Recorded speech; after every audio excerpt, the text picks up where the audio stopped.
Hello, this presentation is being done specifically for a sort of a competitive bid against our two biggest competitors, Project Lead the Way and P-Tech. And this is being done for three schools that are working in concert with Farmingdale College for P-Tech initiative for electrical engineering program for Black and brown students. And our assertion is that this P-Tech, although on the surface very effective, or it sounds very effective, leaves out the most important component of engineering purposefully, which is the innovation piece. And this is done to the detriment, the technological detriment of the students that participate in the program, because they usually 90% of the time become disenchanted and just confused as to what they're studying, and many times don't actually go ahead and become engineers, or maybe go to engineering, finish out the last 2 years of an engineering program after they graduate from a P-Tech program, but don't go into engineering as a field. And it is our thesis at Bandit Publishing that this is being done to ensure that Black and brown students won't create their own tech companies and rival some of the larger tech companies like Tesla and Amazon and iPhone, the iPhone, Steve Jobs, his company with the iPhone, Apple, because these programs are purposefully withholding the most important component of engineering, which is how do you take all this technology and make something. And that is our strategic advantage. I'm an electrical engineer. My name is Bintel Powell. I am the founder and CEO of Bandit Publishing. I went to Northeastern University. I studied, incidentally, electrical engineering, and this hopefully quick presentation will show why P-Tech, although it's great on the surface, in the long term is ineffective for our students. So in the interest of time, quickly, our assertion is that engineering is being taught differently at the Ivy League as opposed to at all of the other community colleges, even Northeastern, which is supposed to be the largest private university in the country. And the difference is disruptive innovation, disruptive technology, and a unicorn company. The top of the food chain in all of the corporate world is in these two terms: disruptive innovation and unicorn. They're only discussed at the Ivy League. 99.9999% of the time, engineers, computer technology engineers, are the ones that are making disruptors. A disruptor is a new piece of technology that comes out, it destroys an industry, rebuilds a whole new one in its place, and makes the creator of a disruptor a billionaire multiple times over. So Elon Musk, that Tesla is a disruptor. Sean Fanning, who went to Northeastern incidentally and invented Napster, that disrupted the music industry, put Tower Records out of business, changed everything. Amazon is a disruptor, if I didn't say that already. Tesla, Netflix, these are all disruptors, and these technology companies are usually created by engineers that go to the Ivy League, and that's the way they program them. They walk around, they call themselves Disrupt, they name Disrupt in their company. You watch the Bloomberg channel, it's everybody's got Disrupt on their mind. They even say, don't even take a job unless you feel like you can disrupt the industry that the job is in. The engineers that are going to Farmingdale or Northeastern or any of these other colleges that are not Ivy League, even MIT, they don't even discuss the disruptors. They don't even study. Nobody even knows it's a thing. It's purposefully not discussed. And what that does, at Northeastern at least, there was a 87 to 90% dropout rate in the engineering program in the first semester at Northeastern. How I survived is only because I was Jamaican and I didn't want my mother to murder me. So this is why Black and brown students are not aggressively going into the technology sector, because they don't know what it's about. They don't know that technology is not about getting a job and tinkering with the math in a cubicle and making $30,000, $40,000, $50,000 for the rest of your life so that you can say I'm an engineer. No, technology is supposed to be about coming up with an idea for a disruptor, working on it all through your high school and college career, going to the IPO, getting funding from an angel investor to take your company public, creating your disruptor, turning it into a unicorn, which is a unicorn is a company that's doing $1 billion in revenue. It's usually a tech startup, and then taking it public to the initial public offering stage where you become a billionaire in the first day. The white kids at the Ivy League schools know this. The black kids at all the other colleges are purposefully not told this, and that's why our kids are not sacrificing and going through the hell of technology, because they don't see this pot of gold at the end. And that's the problem with P-Tech. If you ask the P-Tech instructor what these things are, what these terms are, they probably have no idea. If you're an engineer and you're not patenting things and that's not your mentality, that's not what you're then don't be an engineer. That's what engineering is. That's what makes engineering cool.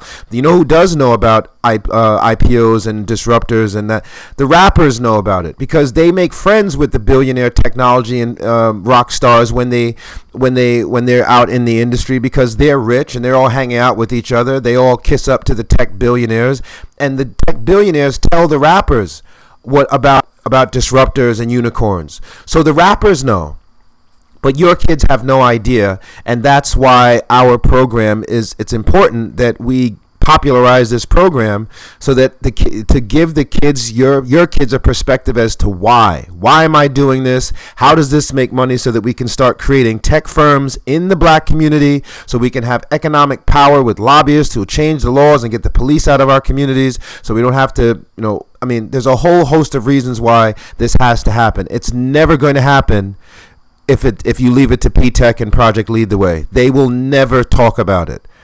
They just won't.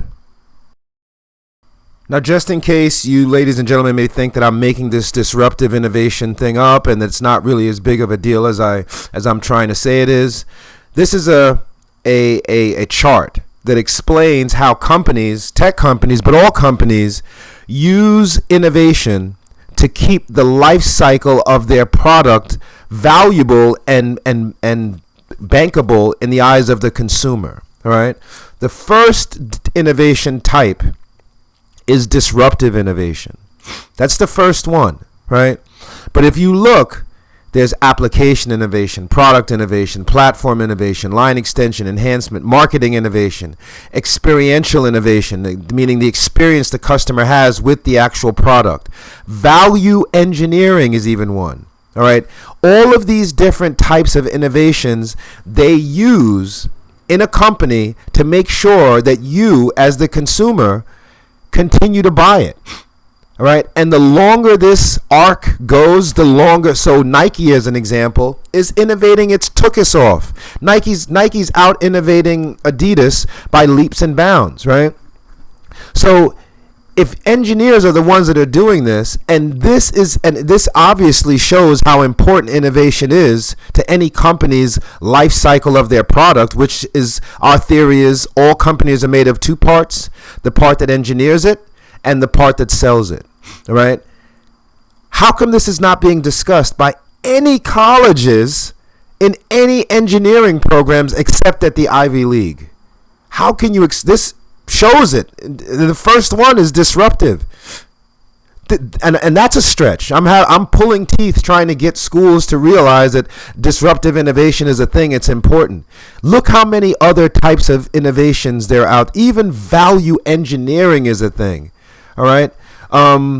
Starbucks talks about there's value supply chain, and we're going to go into what value is a little bit later. But if this is why black engineers are not involved, straight up. All right, we innovate, we improvise, we innovate better than anybody naturally. So if black children studying engineering get a chance to see it from this side, that's a very scary thing for the corporate world, because I can tell you, as a salesman, I was the CEOs of these companies would cry on my shoulders, and they hate certain things. One of them they hate with a passion is competition. They don't want black children being turned into their competitors, especially from an innovative standpoint, because we already innovate everything. So if you give black technologists this innovation piece, it'll explode all over. And Project Lead the Way and P-Tech have zero interest in doing that.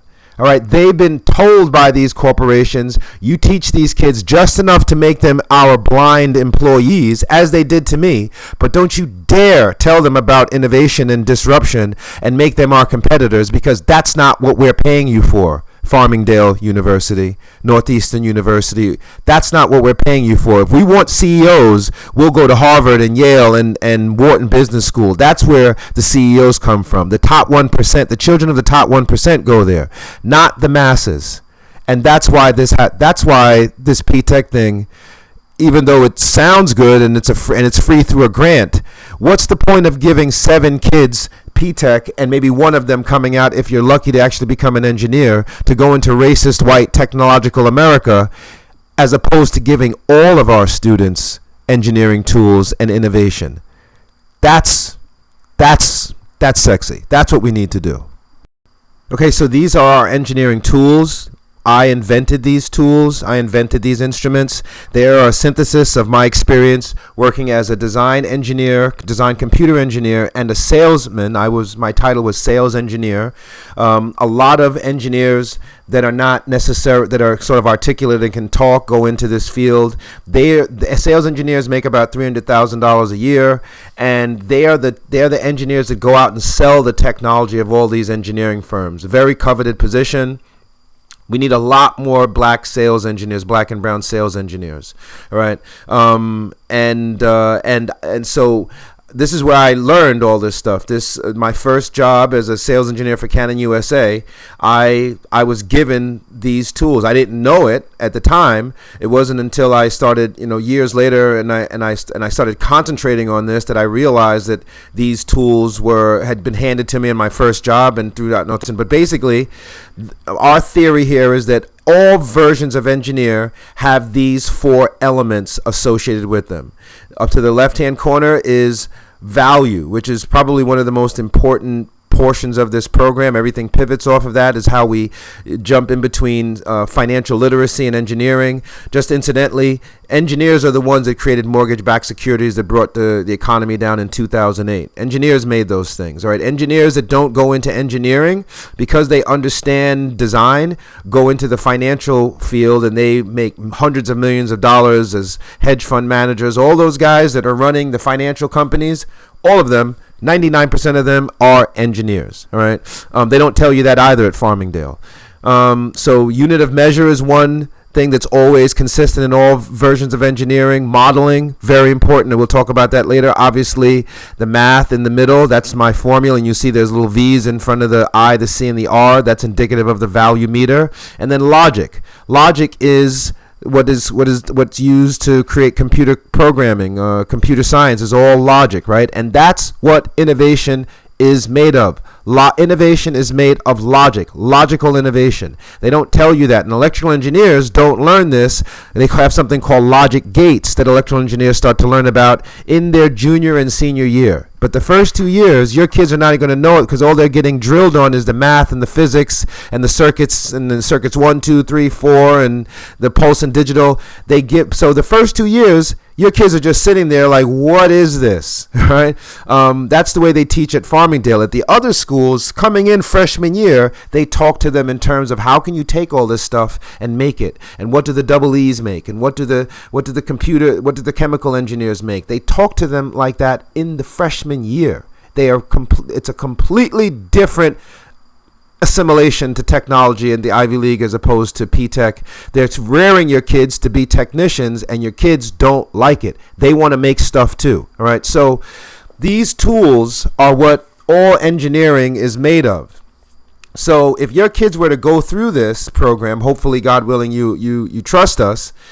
Once they're in P-Tech, they'll say, "Oh, I see what we're doing now," and they would understand it. Right, and they'd be able to innovate. Whether the P-Tech teacher tells them how to do it or not, they'll be able to put it together themselves. All right, I'm giving your kids what they get at senior year. I'm giving it to them in junior high school. All right, and that's why this is important. So what we're saying is that if your kids go through this program, they can dance in and out of any genre of engineering, whether it's biomedical, electrical, chemical, mechanical. Mechanical engineers and electrical engineers usually work in concert.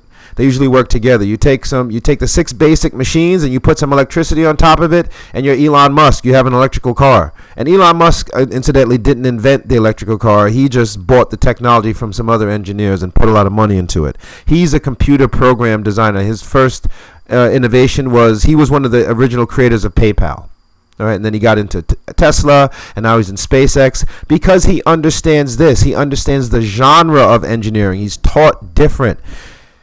I can't stress enough how unfair this is to black and brown kids. So the first thing we would do is teach the kids how to create stuff, how to innovate right out of the gate. And we teach them about the scientist and the engineer. The scientist discovers, the engineer takes what the scientist discovers, all that data, and they put it into logic statements and they create new stuff, right? And this logic statement is what we've invented, like the if-then logic statement is it's our proprietary logic statement. I came up with this logic statement. I invented my own logic statement here. It can be used for your kids to reverse engineer other people's products, meaning figure out what they were thinking when they came up with the idea for their product and then start innovating on your own, right? And it has the mentality of the scientist and the engineer built into it so that your kids can literally watch themselves think like a scientist and an engineer. All right, nobody has this. P-Tech doesn't know it. You ask them what a logic statement, well, they know what a logic statement is, but they're not going to tell you that a logic statement is used to innovate and come up with new ideas and reverse engineer. That's not part of the vocabulary of their curriculum at all. Reverse engineering is not something that your kids in P-Tech even know is a thing. It is the basis of engineering. All right. That's what we would do the first week. So the kids if we were to do a summer program with you, they would immediately first week start coming up with new ideas like a think tank. And they would come up with like 7 or 8 great ideas for new disruptive innovations. And then they would start working on marketing them and turning them into a company. And once they get emotionally attached to their innovation, they're all in. They're like, I made this thing. I came up with this thing. I'm riding or dying with this. I don't care if I have to get a PhD in engineering. This thing is going to take me to the land of billionaire because I invented it. It's mine. Next thing we would do is have them design a business model. This is a business model for a product called Icy Hot. And a business model is just the design of a company. And you'll see that there's a formula next to it that is indicative of the model. A modeling is everything, as I'm sure any of you ladies and gentlemen understand. Modeling is in science, it's in math, it's in engineering, it's in investment banking, it's in everything. Modeling is everything. Model is an example of success, right? So we would have the kids design a business model, basically construct the company around their product, and then figure out mathematically how fast this model, or as we call it in the class, the money machine, is going to take to produce $100 million or $1 billion, right? And that's indicative of speed, and that is a linear mathematical equation, which your kids are probably getting drilled on right now if they're in the first 2 years of electrical engineering, as did I. They beat us up with these 2-3 page linear mathematical equations, and we didn't know what we were doing. We just learned to hopscotch through the formula. Well, your kids wouldn't do that. They would know exactly what the formula means. They would understand it, and they'd be able to chart it and plot it and all that good stuff. But this is the second thing they do. So they're figuring out how they're going to bring their product to market. All right, the sales, the engineering part, they're going to do first, and now this is the selling part. This is the second thing that they would do week 2 of a summer program if we work with you. Now, just in case you ladies and gentlemen think this is some scam I'm trying to run on you and this has no technological relevance, this is what your kids are learning right now in the first 2 years. They're learning mesh analysis and node analysis with Kirchhoff's voltage law. And so whenever you see those sorts of equations, or if you open up your electronics and you see this inside, this is what you're really looking at. Those Kirchhoff's voltage laws, they really create this. So this is where I got the design of my model. All right. So before, those images you saw before were models for the successful manufacturing of current and voltage to get your cell phone or your television or whatever, this computer, to run properly. All right. That's where the modeling comes from, and modeling comes in electrical engineering. So conversely, So conversely, this is my model for the successful manufacturing of money. And the model is to the right-hand corner, and just to frame of reference, we liken it to the physics of it, liken it to a turbine. All right, so there are different elements, and the elements behave in a certain way. The input is information, and the output here is capital. The input in the prior slide, the input is current, and the input is voltage over certain elements, resistors and capacitors, and the output is input is voltage, the output is current. So that's just to liken it, just to give you an understanding of its similarity to engineering. Where in the electrical engineers, you're engineering current and voltage. In this class, you're engineering money, but you're using a model, and mathematics do the same thing and using models. So we'd break the class out, the 6-week summer camp, into these sort of modules, a week on each one, and the kids would walk through these activities. They would, there's an audio book that's associated with it. They would watch the Bloomberg channel. They'd do case studies on other great black inventors like Madam C.J. Walker, and they would reverse engineer their products to make their own disruptive innovations. But these are the basic modules that we would tailor fit into a 6-week summer program camp, entrepreneurial engineering boot camp, and it'd be a lot of fun. And these are all the skills that kids would walk away with after the 6-week program. They're not just going to get this just studying the math and just doing P-Tech. But when you mix engineering and entrepreneurship together, you get all this really good stuff.